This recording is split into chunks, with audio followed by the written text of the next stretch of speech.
Thank you so much. Hi, Amruta. Hello. How lovely Hi. to see you all. Yeah, I hope we will all enjoy these 90 minutes. The format is rather simple. I've already shared the questions, but those questions aren't necessarily what is going to structure our conversation. Actually, I don't have the questions. I don't think they came to me. They did, but I'm glad you didn't have a look at them. It doesn't matter. It doesn't matter. So without taking too much time, I'll just brief you about the format. We will start with the introductions. It's better to see the work that each of you rather, have created. So I'll start off with very short videos of your work, and then we'll take it as it comes. So it would be wonderful if each of you kind of participate with your reactions and your curiosities and your questions. So Nilamji, I'm starting off with a video of yours for Naked Voices.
That was the beginning of this this play.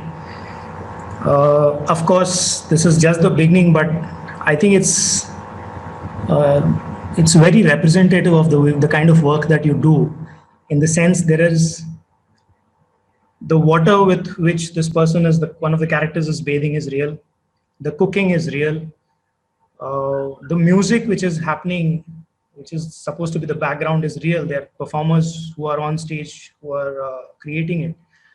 There is this amazing depth that you have created on stage. The door opening right behind over there, there is a ladder going up. The space gets lit up and activated later on. in a way, it's very representative of how you do how you've been doing your theater. So real, but not realistic. It's got its share of surreal phenomenon. It really overwhelms us the way you deal with violence, whether it is sexual violence, physical violence, or psychological. The way it is presented, to put it simply, it's amazing. And what I'm wondering is, of course, you've talked about it. You've written a lot has been written about it. I'm just wondering uh, if you can repeat a little bit about your own theater, how you approach it, and how much do you really take in? I mean, I'm just imagining how much sensitivity would be required at your end from you to kind of be open to all these experiences, hold them in, process it, and then present it back to the world through this creative field, creative medium of theater. So if you can just talk a little about that. Thank you very much, Siddharth. I don't think I really have some grand method or some grand process, but there must be one, maybe a subconscious one, which I exercise. Um, Let me say that work has gone through a certain change, a certain transformation. Initially, I was using what they call the well-made play with the beginning, middle, and end. When I started my own theatre company and started working, I'm going back 30 years ago. I did Nagamandala, Yarma, Mad Woman of Shayo, Fedra, epic plays with grand characters and larger than life emotions.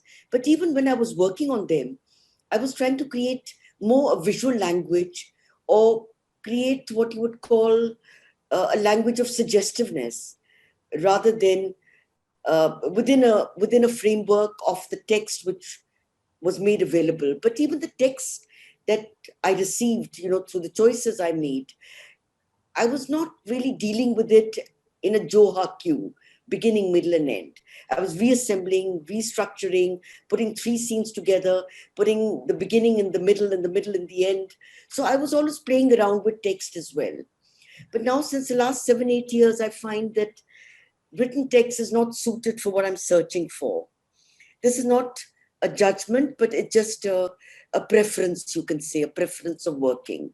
I have an idea and I develop the idea with my actors. So in a certain way, I would really like to talk about the work that I've been doing since the last 5, 6 years, 7 years, because that to me is where I feel I'm is really the last phase of my working systems. Um, I'm very happy to go into a rehearsal space, meet a group of actors, and tell them, I have no idea what I'm going to do. But let's all see what happens. It starts off with, what does protest mean to you? What does home mean to you? Sometimes I give them certain objects, certain possible costumes, and we develop the idea as we go along. Sometimes what emerges is a fully defined idea, sometimes maybe a moment which I can pluck out and weave into the narrative that will ultimately happen. I feel a rehearsal space is a place where a group of people meet, respond, breathe together, create together. Authorship this way gets distributed. The onus is not purely on me as a director in the creation of a moment, or a creation of playmaking. It becomes truly collaborative. This doesn't, in a certain way, mean that my role as a director has been diminished or it does not exist. It's just that I hold the central viewpoint, but everyone else becomes equal partners in the creation of the play. Like, for example, you showed an excerpt from Naked Voices. I've been working with Siddharth Hassan Monto for the last 7, 8 years, and I find it quite incredible that despite the fact this was written almost 100 years ago, his work is not dated. His work seems so relevant. His stories, in fact, I was at the NST when the pandemic happened, and I was doing a play with the students there, where we were working on Toba Tek Singh, his very famous short story, and Antigone, Jean Honoré's Antigone. Both of them are searching for land, it's about land, and it's about not being allowed to go to that land. How it would have woven together, I don't really know, because ultimately it never happened. So I like working with ideas and see how the ideas grow, how it mutates. You might imagine that this kind of working is much freer, but it's much more difficult because you have nothing to hold on to. You just have your imagination, you have a bit of your experience in your craft, and a certain amount of passion to hold on to. Because you don't know where it ends, you don't know how to start, you don't know what kind of note to begin on, how it should grow, how it should branch out, what should be the subtext, what should be the unwritten text, what should be the invisible text, what should be the visual text, what should be the music. So there are lots of decisions and choices that have to be made, and it's a tough journey, but it's a wonderful journey. The group that I work with, first one has to break them into this kind of work. Because before I enter, I can hear the mumbles and the grumbles, script to hai nahi, kya karenge, so all those kind of things one has to circumvent, one has to balance out. It has to be really about trust and faith. What you are talking about is this, the exhilaration of freedom, which is also very, very scary. But for you to operate in that kind of freedom and to be able to navigate, it requires some very serious foundation, some very serious training, right? So there would be, like you acknowledged right in the beginning of your reaction, that there must be a subconscious process which allows you to hold and kind of take in all this that we are talking about. I have come into devising work much the same as yourself, Nilam ji, only about 5 or 6 years ago, when I left the safety of the scripted play and ventured into uncharted waters. And I find what you say to be so true, because it is as freeing as it is restricting. There are no anchors in the way that you have in a script to go from. The company that I started exploring this kind of work with used to be a Chicago-based company, but is now kind of an international collection of artists scattered all over the globe now. And the questions we were asking were pretty much the same. What are we moved by to create this piece? What are all the different elements that we can have? Because homogeneity in a piece is essential. Otherwise, it's just a collection of beautiful images, and we can make those. But where do these come from? And this idea of shared authorship was very liberating to encounter. As you said, Siddharth, especially with this company that I work with, their tradition is based in Eastern European practice. So it's extremely physical, right? There's these big virtuosic vocal numbers, non-linear narrative. I mean, non-linear to the point where it is literally stream of consciousness narrative. I would love to hear Nilam ji talk about this also, because when you have that at the intersection of the pandemic, it kind of asks you, well, what does form mean now, right? How do we share virtual space in a way that is as exciting as sharing the physical? What is art making now in relation to where all of us are in our individual journeys? The biggest question we were asking is, how do we let what is happening affect our art? Because it's affecting the process anyway, right? The process has been stymied by the pandemic anyway. But how do we let it affect the art itself?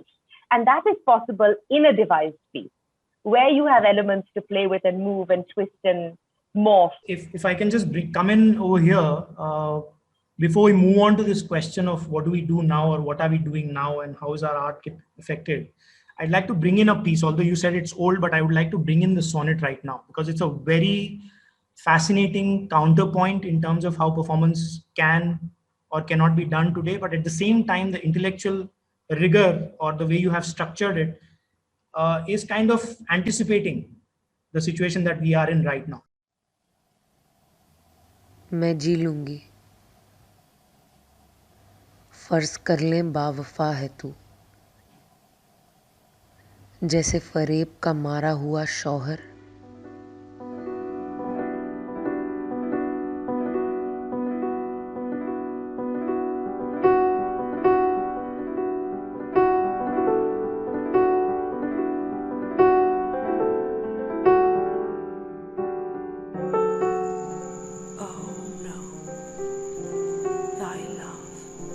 though much is not so great.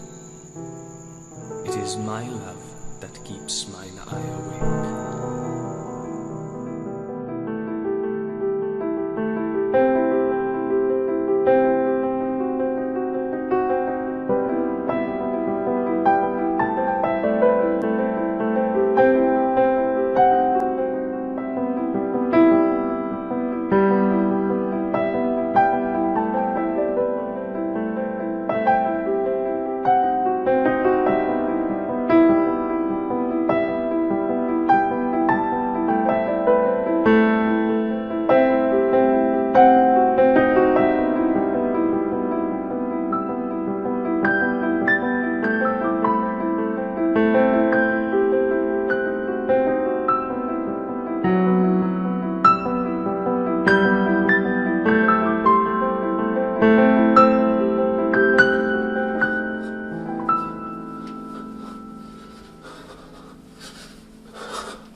ये कैसे हुस्न तेरा है दिन ब दिन यूं तरक्की पर, जब हकीकत में तेरी खूबियां जलवा नुमा नहीं है।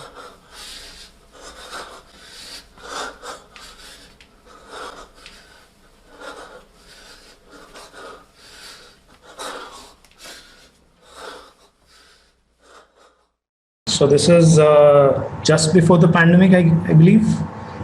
It's bilingual. It's a form of promenade theatre. Audiences like in that proximity of performers in the very intimate space where the stories are being generated. Performed, almost all characters performed by all actors, I presume. Different versions. So what is this about? And closely does it anticipate where we are today in terms of performances? It's literally the polar opposite of where we are today, because we cram 6 people into a bathroom with one performer. But what kind of parallels are you waiting for me to draw? So one, of course, you underscored that is the opposite in terms of experiencing a performance. So that cannot happen in the same space. But in terms of structuring, in terms of the kind of liberties that you took with the text, multiple actors playing the same character and the whole meandering, moving kind of narrative that is presented. In a way, I would say the greatest parallel that I feel I can draw is that in a way it foreshadowed the kind of theater that we are able to make now. In that, and you take the liveness, and I'm sure we'll come to that, like what does live theater mean and what is the essentialism of that live experience. But what we do, what you have essentially is these little silos that exist in all the different rooms of a house. And it was a promenade that the audience did, and they moved through these different rooms and observed these people going about their lives. And it was essentially a voyeuristic experience, right? Because you were there, but you were also not there. And in that way, I feel it's so hard. I know you said we'll talk about the pandemic and the way it has affected us later, but I feel like I'm unable to think of it as two separate things. Because when the pandemic started, right, we all had to kind of reimagine ourselves and what we do and how we do it. And it started, I'm sure everyone remembers, with this outpouring of monologues, right? Self-taped monologues of actors stuck in their homes or reciting sonnets or, pieces of text. And then as Zoom became the primary way of communicating with colleagues or family, we then went to Zoom theater. And then Zoom theater pretty much became like these talking heads, where people were pretending to look at each other and talk to each other, and it was what it was. And then a company like Belarus Free Theater comes in, right? And it takes the Zoom theater game to the next level. A School for Fools is, that is what it can be to it at its zenith. But it is kind of exactly that. We have become, by virtue of looking at theater now through the screen, it has become a voyeuristic experience. We do not have that same thing of sharing that same moment, that same air, that same experience, which in essence is transitory, with anybody else. And we've tried it, and a number of people have tried it. Let me just go to what Amruta does.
मला काहीतरी सांगायचंय तुला. कुछ ऐसा है जो तुम्हें बताना जरूरी है. मला काहीतरी सांगायचंय तुला. There's something I need to tell you. मला काहीतरी सांगायचंय तुला. Something I need to tell you. कुछ ऐसा है जो तुम्हें बताना जरूरी है.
कुछ ऐसा है जो तुम्हें बताना जरूरी है. मला काहीतरी सांगायचंय तुला.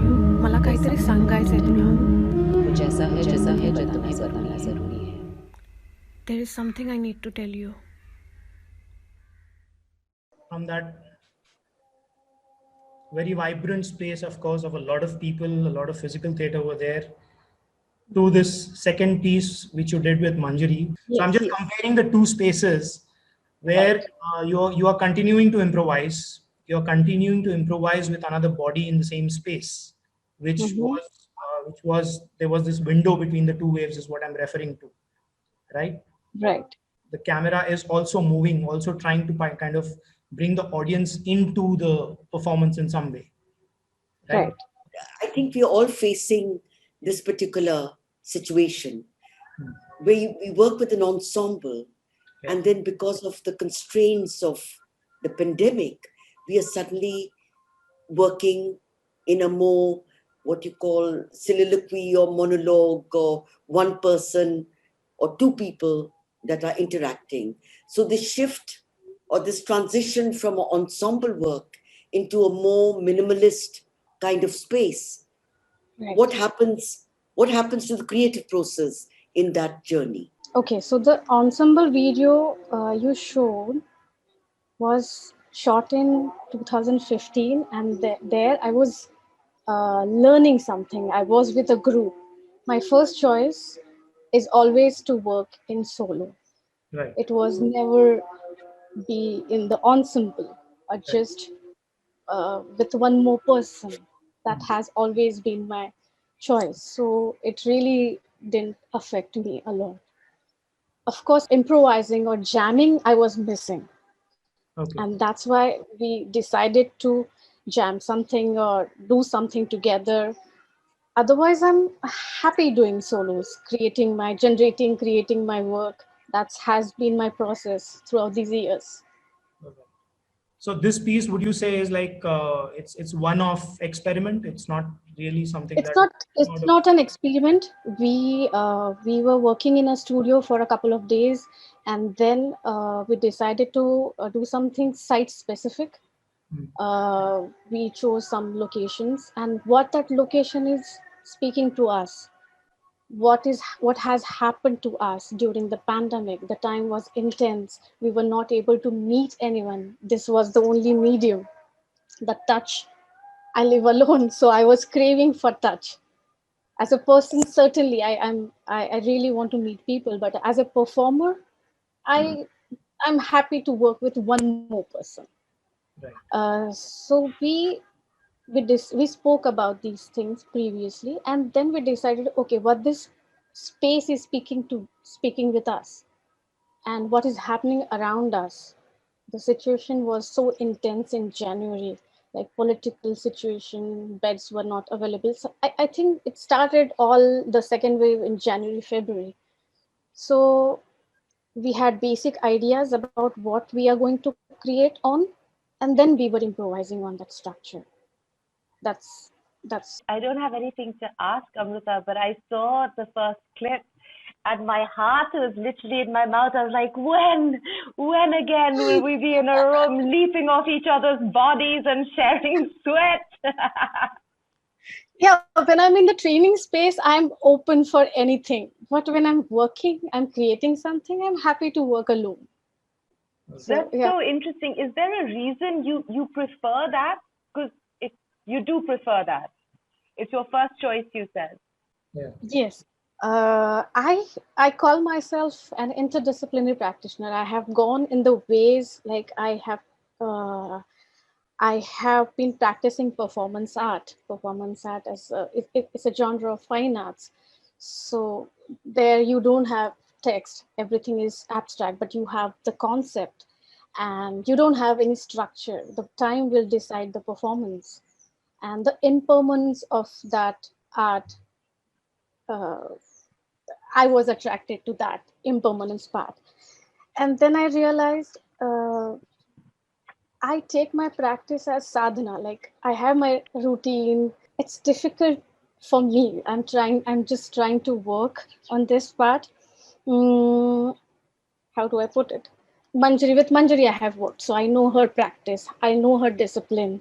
And it's like when we perform, we really sometimes don't need to speak. Uh, we are just in sync. So it's not that I have worked with her a lot, but there is this inner understanding, inner knowing of each other's work, respect for mutual respect.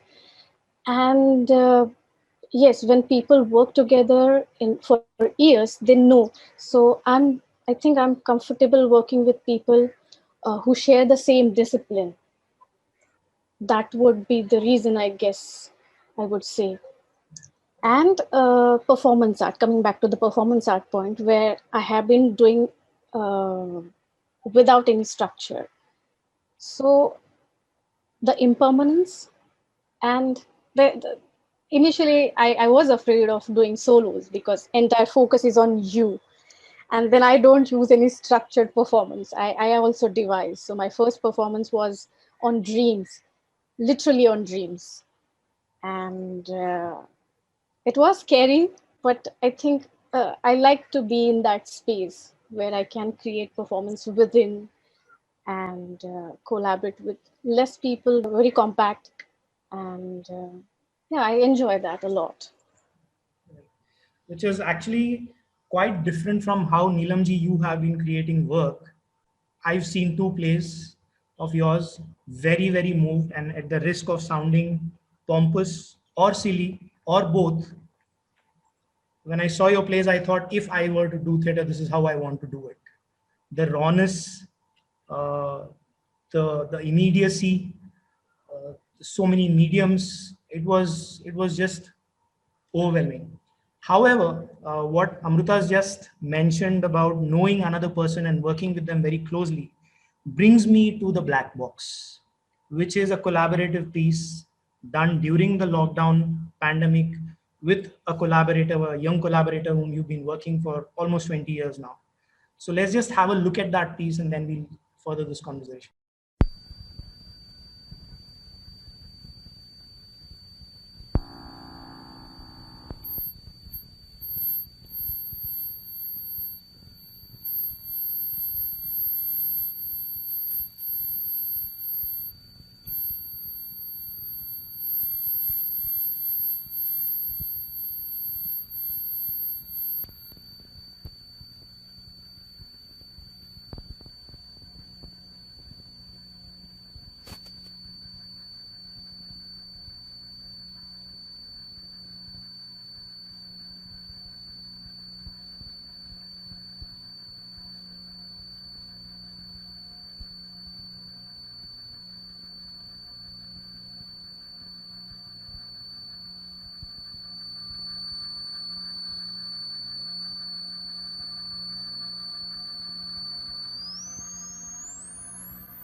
So this is pretty much in the aftermath of the pandemic.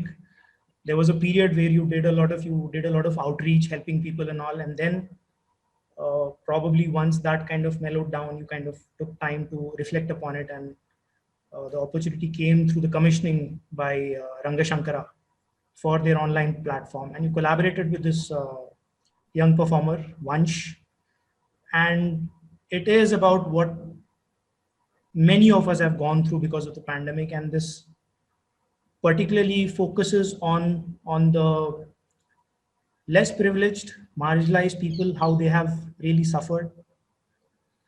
And and the work acquires a cinematic quality because your son is also involved in the work as a filmmaker who does the documentation.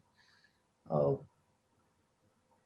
you have talked a lot about this, you have written a lot about this, and you have also mentioned that this is a one-off piece for you. Theater is really there in that space. In fact, your own space in Chandigarh, which has a capacity of 50. You perform this piece for 8 people because you want to take the necessary precautions. So tell us more about the making and the experience of both filming and presenting it in person. Thank you, Siddharth. I think it may never have happened if I had not been asked and given a certain amount of money to make a play. There was the urge, there was a desire, because I think days had become so long and the nights even longer, and inertia had overtaken one so completely, and there was a sense of not having a tomorrow that was the all pervasive mood that one was in. So I think when I was given this commissioned offer, it seemed like a good opportunity to get back to work. And this young actor has worked with me since 2003. Worked in Nagamandala and many, many plays of mine. So he was also in town, having left Bombay because of the pandemic, and he was living in a room and a half, and it was nicer to be in Chandigarh with his family. So we came together and we thought of this text and that text. But the text of Charles Dickens' A Tale of Two Cities became the starting point. It was the best of times, it was the worst of times. I don't know how it kept on regurgitating in my mind and heart. So that became, I would say, not the play, but that became, because when the pandemic happened, one fished out one's books and said, these are books that you've been meaning to read, or the cupboard you need to clean, or the paperwork that you need to look into. But ultimately, nothing really happened. You just stared at the books and you stared at your cupboard, because the sense of doom and gloom was so overwhelming. So this became like a good moment to step out. But the images that were embedded were about, the migrant worker going home, trunks on their back, people brutalized, no transport, no food, hunger. Maybe they were not my realities, but we create two kinds of worlds on the stage. Either the reality that we experience and how we transform that and bring it into our creative space, or we create our own magical world. But somewhere, even within that magical world that you create, you can't ignore the savagery of the times that you experience. So ultimately, it all became about what we were in. Normally what happens when you're actually experiencing something in real, tangible, visceral terms, it's very difficult to keep that creative distance to be able to make it into a play or into a performance, because the daily experience doesn't allow you the distance to be able to reflect, to introspect, to not sentimentalize or self-indulge. So all these issues have to be taken very carefully and have to be very considered when you build a piece like Black Box. So we started off with, I asked, we call him Rocky. I said, Rocky, what is the first thing you will do once the pandemic is over? He said, I want to go for a bicycle ride from Bandra to Juhu. So the bicycle became the image. It also became the wheels and, how he's plucking flowers and putting it on his body. It had to do with, I don't think theater is about the familiar. I don't think it's about making the narrative always accessible. It's also about throwing a suggestion and allowing the imagination of the actors of the audience to interpret it in whichever way they wish. So there can be multiple interpretations to the same experience of watching a play on the stage. So for me, what became, who are you? Let's say, who are you? Who's incarcerated in this 10-foot by 6-foot space? You're an actor. What else can you be? You're an actor. So you're an actor. What does an actor do? Tell a story. So we took a popular ditty, a popular story of kind of like a Panchatantra tale, and tried to show how this little bird goes to all the different people who are more powerful than her. The elephant, the king, the woodcutter. But so in a certain way, we tried to, a text becomes an interpretive text. It's not a fixed text. A text moves as the situation interprets it, or as the Times interpret it. So it became a lot to do with storytelling. It became really numbers. This whole thing, itne ankare, and fudging of numbers and but quite forgetting that behind each number is a world that has been destroyed. Is a person, is a life, is a human being. It's not a statistics. You can't say aaj khali 4 log mare. 4 families destroyed. So all these things were really, there's always this issue that can you really write and reflect on stories which don't really hit your doorstep. But as Judith Butler says, that, we all live under the same sky. And to feel that my world is not your world, not to be able to cross over into each other's worlds would make us into very limited human beings. I'm just laying on a kind of explanation. I was cocooned in my house, so I didn't really walk the roads, but I felt that each step they were taking, I was feeling the bruises, I was feeling the heat, I was feeling the hunger. So we brought in a whole language of numbers. And I remember many years ago, I've been a teacher all my life. There was an exercise I used to do with my students, which was an exercise by Peter Brook, where he said, these are the numbers. So repeat the numbers. So the actors really felt, what a silly exercise. You say 348 and 362 or 210. He said, no, this number is one of the Jews who's been incarcerated in the Auschwitz. So so behind the number is a person who has dreams, who has aspirations, who wants to sing, who wants to have a belly full of food. So you must say the number and imagine the life, and make me, who's sitting and watching this, imagine that behind the number, which can be an empty, abstract, meaningless configuration, but you have to, through that number, make alive a whole, in an entire world, an entire universe. So we used a lot of numbers. And I use the numbers almost like the Navaras, the Rodra, the Shringara, the Hasya. So we created a language of numbers. So basically, then I kept on saying, when you move from hunger into telling a story, I have to see how you travel from this emotion to that emotion, or this moment to that moment. So I said, well, we won't worry about it now, because when we actually film it or do the play, my musicians will come. But then at one point I realized nobody's going to come. It's just him and me and this space. So it was a great challenge for me also, because I'm so used to working with music and working with an ensemble cast and to me, I want to also talk about the fact that, to me, everyday objects are not, they are also actors. They also extend the story, the narrative, and take it forward. They are also animated by the performer. Like you talked about the fact that tea is being cooked and wood is being chopped in that opening scene. So in some ways, I like the actor to actually, when he eats the food and he talks, what happens to his digestive system?